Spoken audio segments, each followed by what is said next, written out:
What's up, fellow Rams? Welcome to the first ever edition of Bleacher Beat. I'm your host, Brandon Kruse. On this opening night, I'll give you a quick overview on everything going on this week throughout the world of CSU athletics. Plus, I'll detail what Major League Baseball teams you should keep an eye on as we enter the final month of the regular season. So, without further ado, let's sprint right into it. Leading off with CSU athletics, fall sports are finally getting to full swing here on campus, with Rams volleyball, women's soccer, and maybe most anticipated of all, football in action this week. To open things up, volleyball has already kicked this week's festivities off, battling against Northern Colorado down in Greeley as we speak.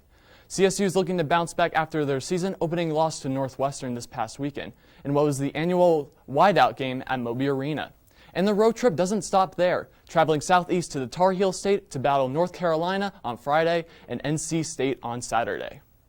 And moving on to other female sporting news, women's soccer is also slated to take the trip down I-25 to take on the Bears this Thursday. After the short drive, they'll wrap up their week by hosting Kansas State for a Sunday showdown.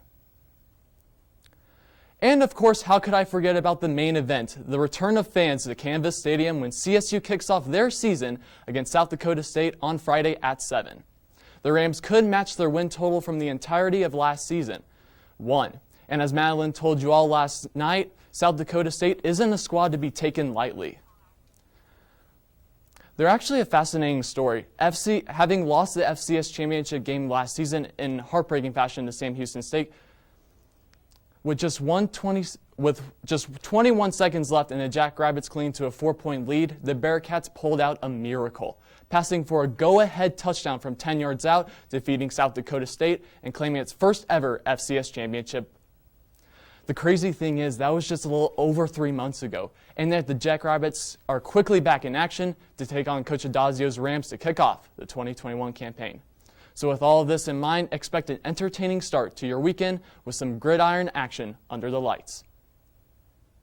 And now transitioning past CSU athletics, let's take a glimpse at what's at stake in the final month of the MLB regular season. The push for the 2021 postseason has never felt more intense. In my opinion, two races in particular highlight the remaining 30 days of in-season baseball, one from each league.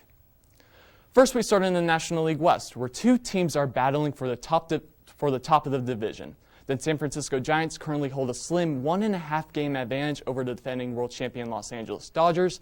And here's the most impressive part. San Francisco has been in control of the division for 116 consecutive days and shows no signs of slowing down. Even after LA put together a 9-game winning streak earlier this month, San Fran has managed to hang on to their lead.